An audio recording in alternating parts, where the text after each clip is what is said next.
you've had your two most productive games of your career against these guys, and they both ended in losses. How do you feel after this one, where you had the kind of performance you do, and yet it's another heartbreaker? It's just one of those like weird feelings, like we thought we had the game in our hands, and we just didn't finish, So In the back, Zach.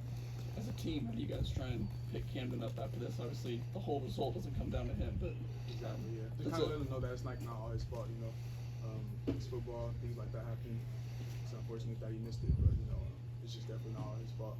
The offense had the ball. I mean, we could have definitely closed it out. Then there was something, but we just didn't execute. Front right, Ashley.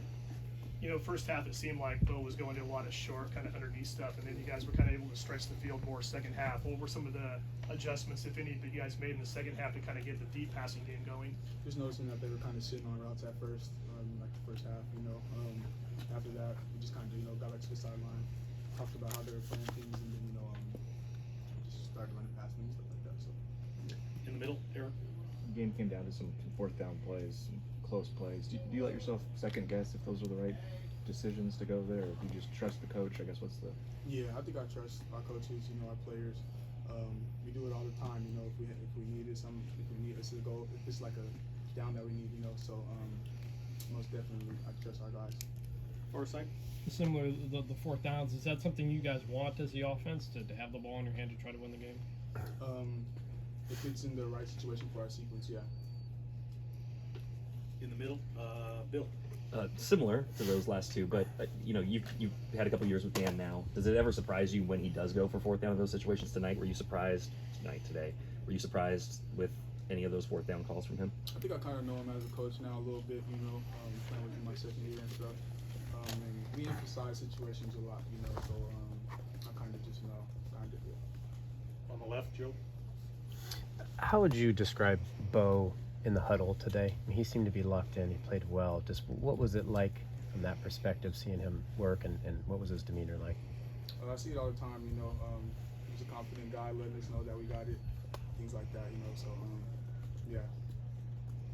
Back right, Aaron. Do you feel like from your perspective or the player's perspective that there's a big difference between you and Washington? Was there something that maybe stood out today that you noticed, or do you just think that you guys are two really good teams and they just came out on top today? Can I get the first part one more time? Sorry. Is there any difference? Do you feel like there's any difference between you or Washington, or do you feel like they just maybe got lucky today, and maybe if you play tomorrow you might win? I think most definitely they, they're a good team. They did their job. They got the win. We just didn't execute on some plays that we needed to. So yeah. In the back, Matt. This league is loaded with good teams. The importance of having to get over this quickly so it doesn't bite you. Again, you have another top 25 team next week. Mm-hmm. Just where's this team's psyche right now? Where's what? This team's mindset right now. Oh, I mean, on to the next game. We're ready to go for sure. So, yeah. Zach, back. on top of that, how do you, as a leader of this team, kind of try and pick your guys up and make sure that you, yes, this one hurts right now, but kind of take up? Kind of let them know that it happens, we just didn't execute to finish the game, and that we have another opportunity next week to go out there and do that, so. Yeah. Last question, James. I don't want to put words in your mouth, but after games like this, sometimes teams can use it as not just motivation in general, but like, you guys could play them again in a conference championship game. But if you focus on that too much, I suppose you could lose sight on the next opponent. Do you want to use this in that way? Do you personally channel it in that way, or you say, like, the drive now is to get to that championship game and play these guys? Do you want that, or is it just worry about Washington State next and Utah after that? I mean, I don't really know how that stuff will work. I mean, they would have to make it too, things like that. Still a season left. We're just focused on us right now. Then what else we got the next week, So handling all that stuff will, get us there. Thanks, Troy. Thank you, sir. Appreciate it. Thank you guys.